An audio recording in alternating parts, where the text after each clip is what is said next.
Et bonjour tout le monde et bienvenue à un autre épisode de Sur le top de la sécheuse. C'est les deux mains de Dr Jean Bonius qui vous disent bonjour, bonsoir et bonne nuit. Aujourd'hui, juste une petite présentation, une découverte que j'ai faite sur, on va dire sur un deck d'imposteurs.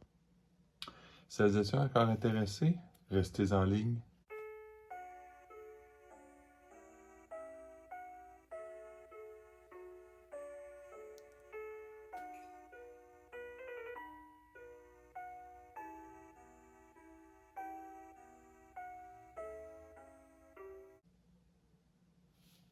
Bon, merci d'avoir patienté. On va commencer sans plus attendre.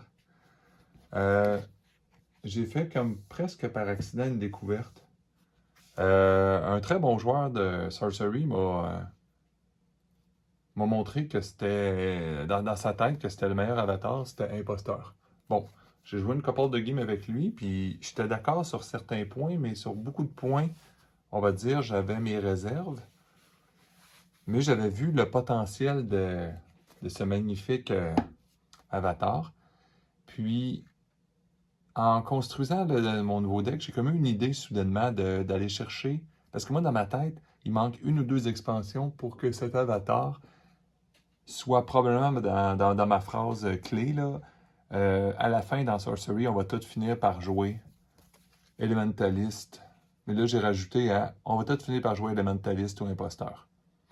Puis ça, je vous le dis, j'aimerais ça que ce ne soit pas une réalité, mais ça va peut-être être une réalité dans le futur, ça. Je vais vous expliquer mon concept. L'imposteur, dans le fond, excusez-moi, qu'est-ce qu'il dit? On le tape pour piger ou jouer un site. Bon, à date, c'est pas très impressionnant. Tu payes 3, tu bannis un avatar de ta collection. Donc, dans la collection, évidemment, qu'on met des avatars. On n'est pas obligé d'en mettre tant que moi, j'en ai mis, mais moi, j'ai fait ça. Pour se masquer. Qu'est-ce que ça veut dire, se masquer? Il gagne des habilités. Attention, hein, le power, ce n'est pas une habilité. Donc, le 1 de power de l'Elementalist ne se transforme pas. Il va toujours rester à 0 de power, l'imposteur. Ils gagnent leur habilité jusqu'à temps qu'ils reçoivent du dégât ou jusqu'à temps que tu mettes un autre masque. Ne jamais oublier que l'imposteur, il gagne une habilité. Hein? Il ne se transforme pas. Fait qu'il va toujours pouvoir play or draw a sight, exemple, ce que le Pathfinder ne peut pas faire. Mais quand il va se transformer en Pathfinder, il va le faire. Le concept de l'imposteur, je vous le dis, c'est quand même assez... c'est de jouer jusqu'au tour 4. Le tour 4, on ne pige pas de site, on pige un spell, on paye 3 mana.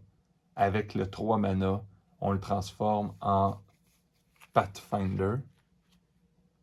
Puis là, il met un site gratuit au tour 4. Fait que si jamais même il se faisait toucher par l'opposant, après ça, au tour 4 ou 5, dépendamment qui était premier, le Pathfinder aurait toujours eu le temps de jouer.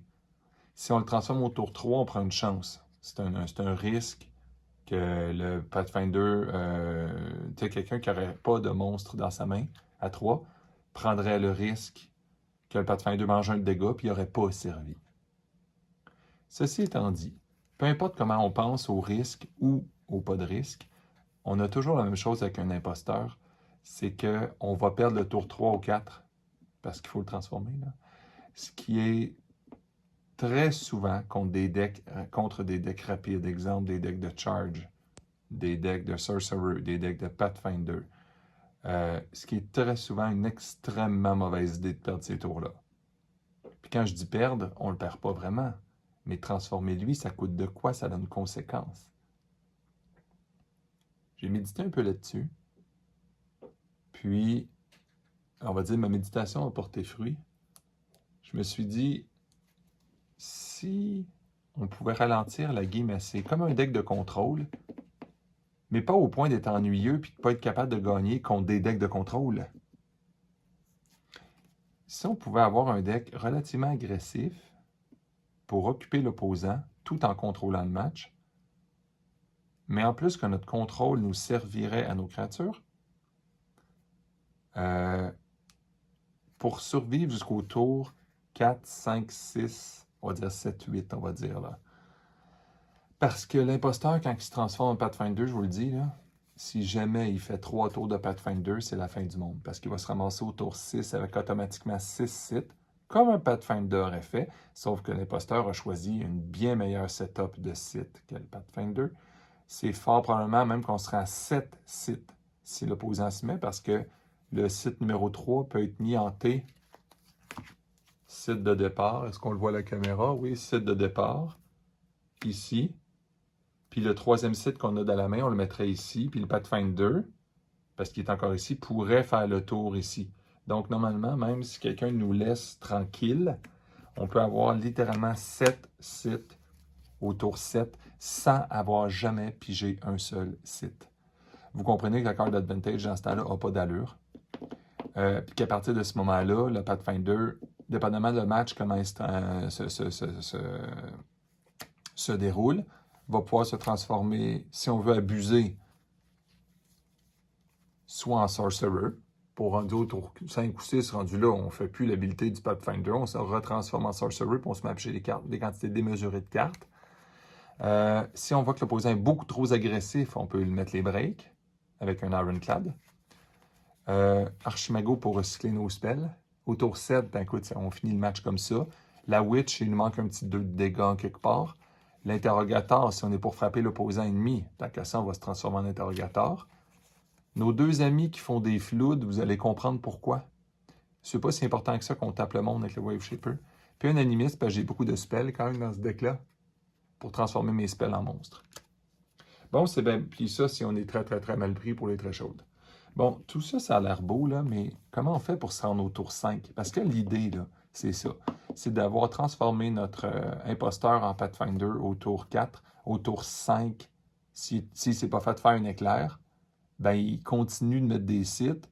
Puis là, techniquement, tu essaies de reprendre le dessus parce que techniquement, tu es plus efficace en termes de quantité de cartes. Mais comment on fait pour survivre jusque-là? Bon, on va commencer. Les sites, c'est assez classique. Regardez dans l'eau, je sais qu'il y a beaucoup de reflets en passant, mais je vais vous les montrer un à un. Le classique Babbling Brook, on va ralentir tout le monde. Puis en plus, ça disable. Je vais vous montrer pourquoi on veut disabler tantôt. Un autre classique, 3 Troll Bridge. Des classiques qui sont pas évidents après ça. Briar Patch. Le petit 1 de dégâts, là, on peut en bloquer du monde avec ça ou transformer un monstre 3-3 qui bloque un 4-4 parce qu'il est obligé de te frapper. Notre célèbre ami Silent Hills qui shut down pendant un tour complet des charges, des Vile Imp, toutes ces choses-là. Les Rift Valley, on n'en parle pas, ça fait ce que ça fait là, dans la vie. Là. Des Pebble Pat, enlève carrément charge pour toujours. Là. Et pour ralentir vraiment le monde de quoi de solide, là, même si j'ai des Mortals, je vais vous montrer pourquoi. Bower of Bliss. Tous les Mortals dans le Realm, ils deviennent des Beasts et sont silenced. Mais à date, docteur, tu nous expliques quand même pas comment réellement survivre. OK. Je vous ai expliqué le concept un peu. Le tour 4, il va être gaspillé. Donc, je vais essayer de ne pas trop polluer le deck. J'ai essayé de ne pas trop polluer le deck avec des cartes qui coûtent 4. OK. C'est quoi l'idée de ça? C'est que le tour 1, 2, 3, on doit le prendre pour remplir le board. Point final. Il faut mettre quelque chose en jeu parce que simplement des removals, on va dire comme ça, c'est pas assez pour fonctionner. Parce que des removals, de toute façon, vous savez ce que ça fait contre des Stormgeist. On va y aller en désordre, en ordre même. Dès les premiers tours, on peut loader notre board avec des Sedge Crabs. Vous savez ce que c'est des Sedge Crabs? Ben oui, vous le savez maintenant, c'est la fin du monde. Ça coûte 1, ça a 3 de power. Ça peut juste se bouger de côté. Oh non! Ce qui veut dire que quand je suis prêt à passer à l'offensive, je pourrais mettre un Silent Hill? Oui, parce que temporairement, il va être silent s'il n'y aura plus son désavantage. J'ai pas d'autres monstres côté en passant, je ne veux pas exagérer. Là. Des Bosque Trolls. Bon, ça a 2, ça a 3. Écoute, cherchez pas plus, c'est des vanilles. Là. Mais ça veut dire que ça l'occupe mon tour 2. Au tour 2, j'ai pas gros autre chose à faire à part là, exceptionnellement mettre Far Water of Paradise, ou si quelqu'un est vraiment trop violent puis ça vient à côté de moi, polymorphe, mais là c'est au tour 2, là, quand même, c'est rare que c'est aussi nécessaire. Je pourrais toujours aussi faire des common sense au tour 2. Rendu au tour 3, c'est là que je veux que le deck shine, mais c'est pas à peu près. C'est là que c'est le temps de shiner au tour 3. En passant, je vais regarder, excusez-moi, je vais regarder quand je les mets, si on voit à cause du reflet. Ah, c'est pas trop pire. Bon. Au tour 3, ben là, on arrive avec les gros, les heavy hitters, là. Les Log Bug 4. Ah, c'est drôle, on dirait qu'il m'en manque une. Bon, attendez 2 secondes. Ah oui, c'est ça. Les Slumbering Giantess. Le classique, hein, le troisième site que tu joues, c'est Silent Hill. Giantess, a plus de texte. Voilà, ni vu ni connu.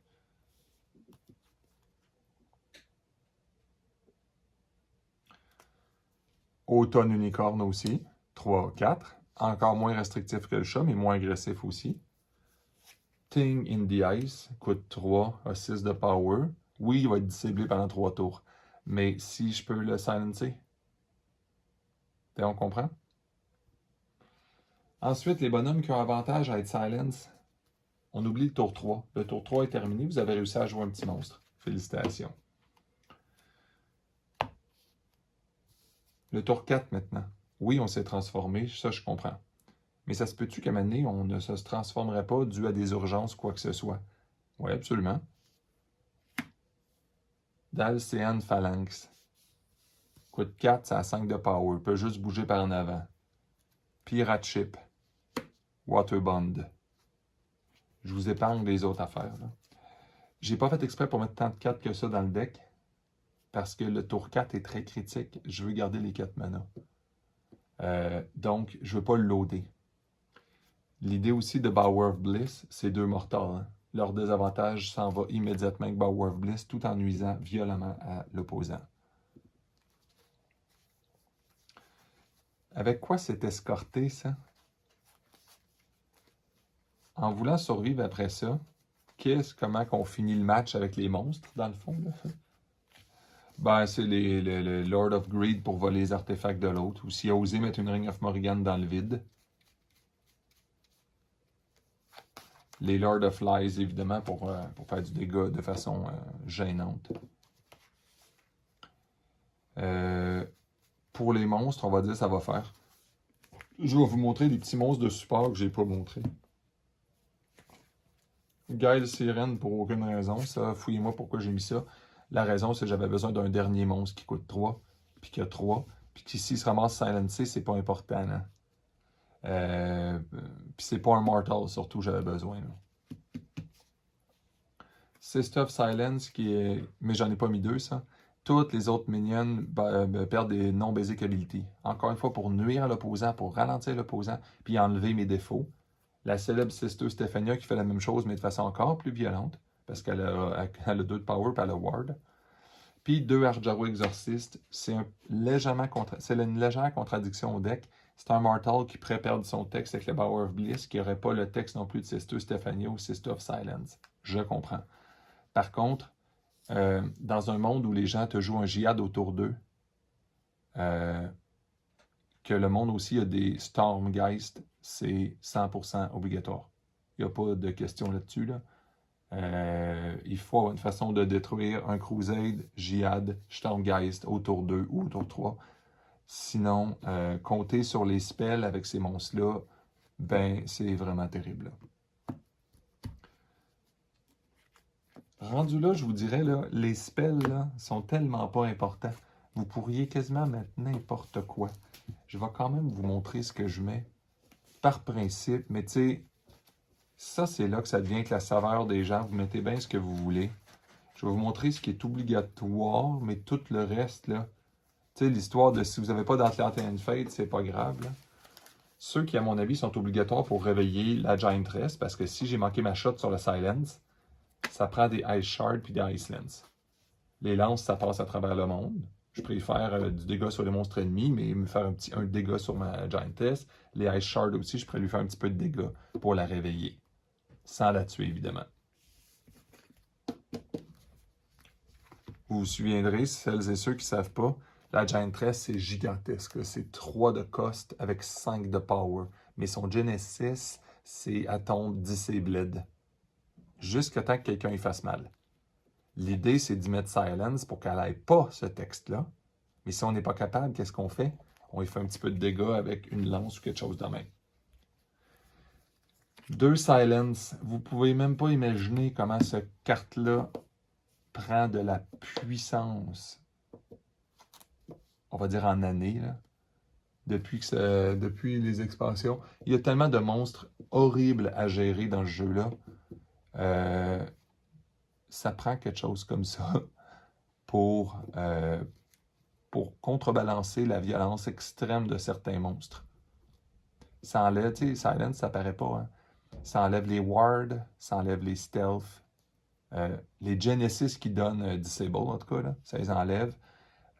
Les aberrations, genre un Lord of Light, oui, je sais que je joue avec, mais moi, je ne le mettrai pas sur le Silence. Mais si moi, je viens cacher mon avatar sur le Silence, je ne me ramasserai pas avec un Lord of Light qui va me faire un 6 de dégâts, plus le tour d'après 6 de dégâts encore, puis en plus, il m'attaque.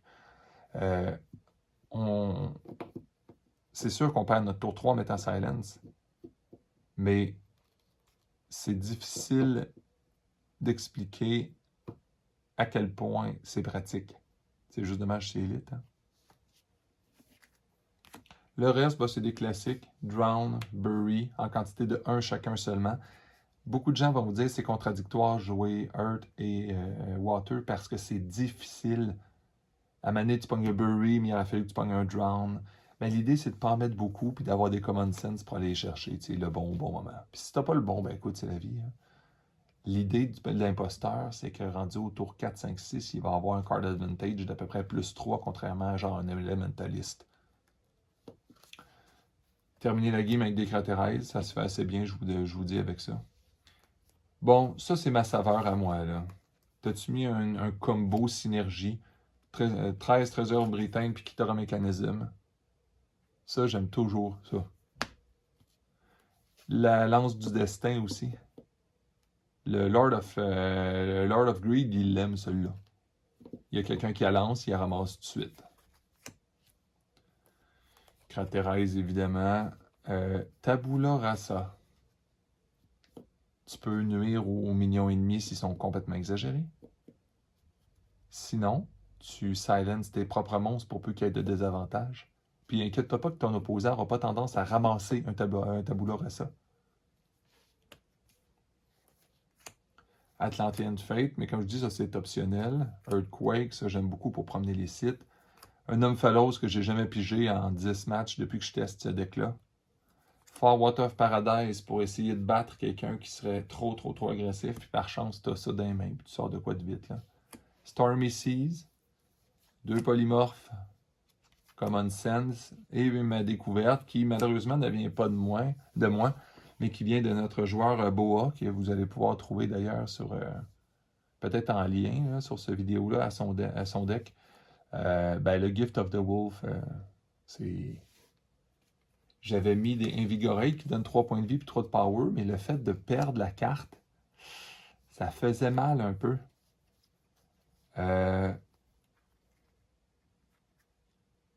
2 de power, et puis j'ai une carte en même temps, là.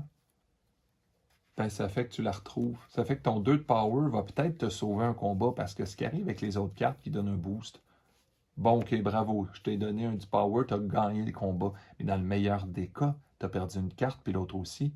Donc, dans le meilleur des cas, ça fait du 1 pour 1. Le Gift of the Wolf, 1 pour 1, avec une carte pigée en boni. C'est pas toutes les cartes qui sont capables de faire ça. J'espère que ça vous a plu. Je vais mettre un lien, si je suis capable, aujourd'hui, de mettre ce deck-là en ligne. J'aimerais ça vous mettre un lien dessus parce que si vous regardez cette vidéo-là en 2026, puis qu'il y a une expansion qui sort à la fin de l'année ou au début de l'année prochaine, puis qu'en 2027, il en sort une autre, ou en 2028. En 2028, là, j'aimerais ça avoir un feeling que quelqu'un me dise « Ah, docteur, tu avais raison. » Avec de l'argent ou avec de l'expérience dans le jeu, à la fin, on va tous finir par jouer imposteur. Parce que l'imposteur, c'est pas l'imposteur, c'est tous les avatars du jeu à l'intérieur de lui-même.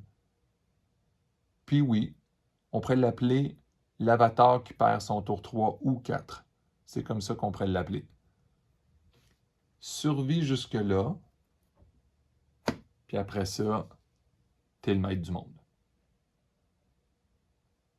J'espère que vous avez apprécié. Passez un bon week-end, passez un bel été. Santé à tout le monde. Au revoir.